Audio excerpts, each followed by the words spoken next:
This morning, January 26, 2026, silver crossed $109.15 per ounce. Mainstream media is calling it a super spike. Amateur investors are celebrating their profits. Reddit forums are filled with rocket emojis. They are all catastrophically wrong. This isn't a victory. This isn't a bull market. This is scary. Because this price is not a sign of a healthy market. It's a fever dream, a symptom of systemic failure.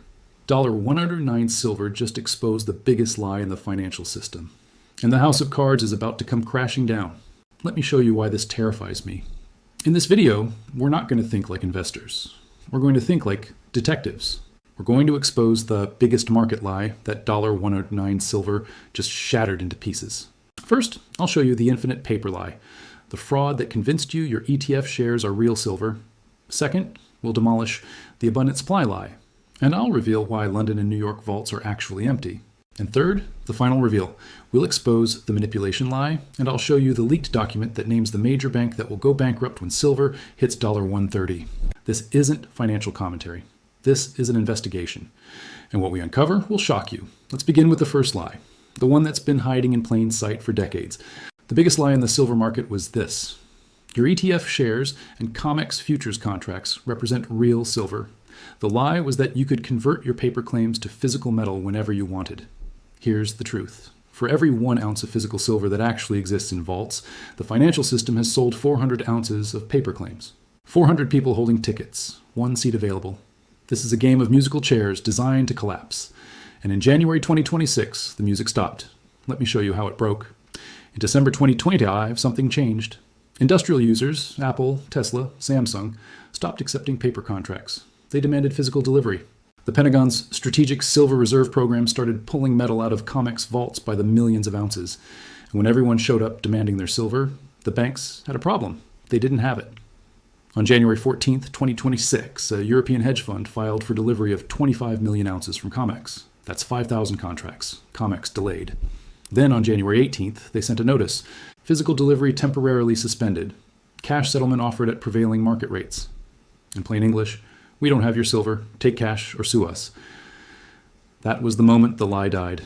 The moment everyone realized that paper silver is worthless. And here's where it gets scary.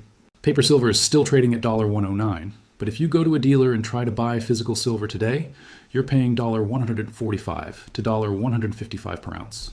That's a $40 to $46 premium over spot price. The paper market says one thing. The physical market says something completely different. The system is broken. The prices have disconnected. And that disconnect is accelerating. But here's the question nobody's asking. Where did all the physical silver go? You're about to think you're getting rich from this price spike. Wait, in the next 2 minutes, I'm going to show you why your bank is refusing to let you withdraw your silver.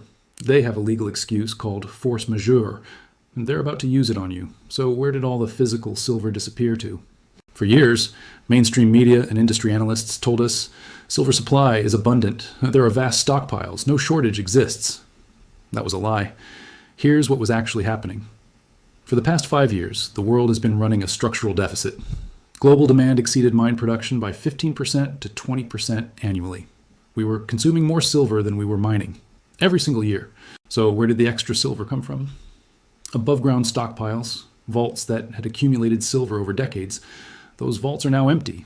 COMEX registered silver has dropped from 190 million ounces in 2021 to 52 million ounces today. That's a 73% collapse in 5 years. London Metal Exchange inventories fell from 380 million ounces to 138 million ounces, down 64%. Shanghai vaults are at 19 million ounces, down from 95 million. That's an 80% drop. Add them together. Global accessible silver inventories have evaporated by over 500 million ounces in 5 years. But here's what made it catastrophic. In January 2026, 2 things happened simultaneously. First, the deficit exploded to 240 million ounces for the year. Solar panel production surged 38%. EV manufacturing grew 29%. AI data centers consumed silver at unprecedented rates. Second, China implemented export licensing requirements for refined silver on January 1st, 2026. China refines 60% of the world's silver, and they just stopped selling to the West. Mexico and Peru mine the ore, but China refines it. And without Chinese refineries, that ore is useless. So London and New York vaults, which were already running on fumes, got completely drained. That's why your bank can't deliver your silver, because whatever small amount they had, they already sold it to industrial buyers and military contractors at premium prices. You and I, we're at the back of the line, and by the time they get to us, there will be nothing left. But it gets worse, because the silver shortage isn't just about supply and demand. It's about deliberate manipulation that kept prices artificially low for years. And now that manipulation is exploding in their faces. So if there was a shortage building for 5 years, why did prices stay so low? Because major banks were rigging the market. This isn't conspiracy theory. This is documented, proven, prosecuted fraud. JP Chase was fined $920 million in September 2020 for manipulating precious metals markets through spoofing and price suppression tactics. UBS, Deutsche Bank, HSBC, all fined for similar crimes. Here's how it worked. These banks held massive short positions in silver. They bet billions that silver prices would fall. To ensure their bets paid off, they manipulated the market. They flooded COMEX with fake sell orders, thousands of contracts that appeared on order books but were canceled before execution. This created the illusion of selling pressure. Prices would drop, algorithmic trading systems would react, and silver would be pushed lower. It's called spoofing, and they did it thousands of times. Why? Because if silver prices rose, their short positions would generate catastrophic losses. And now, with silver at $109, those losses are materializing. Let me give you the numbers that prove how desperate they are. JP Morgan's estimated short position, 150 million ounces. Current losses at $109. Over $8 billion compared to their entry price around $25. UBS estimated short position, 80 million ounces. Current losses, approximately $4.2 billion. These banks are hemorrhaging money on positions they can't close, because if they try to buy back 150 million ounces to cover their shorts, they'll drive the price to 200 plus and make their losses even worse. They're trapped. Checkmate. But here's where it transitions from financial crisis to national security crisis. The Pentagon needs silver for missiles. You need silver for investment. Guess who wins? This is where the scary part begins. This is no longer just a market. It's a national security issue. And when governments invoke national security, your property rights disappear. Let me show you what happens next. So, what's the end game for these banks? They'll declare force majeure, an act of God clause that lets them break contracts legally. They'll shut down the system, freeze accounts, suspend trading. But one bank isn't going to make it that far. One bank is going to collapse before they can even pull the emergency brake. And I'm about to show you which one. I received a leaked document from an anonymous source who works inside the London Bullion Market Association, LBMA, the organization that oversees the global silver market. This document is a risk assessment table that lists 5 major banks and their estimated silver short positions as of January 20th, 2026. More importantly, it calculates the price level at which each bank becomes insolvent.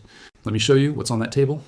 Bank number 5, HSBC, short position, 45 million ounces. Insolvency price, 165 per ounce. Bank number 4, Deutsche Bank, short position, 62 million ounces. Insolvency price, $148 per ounce.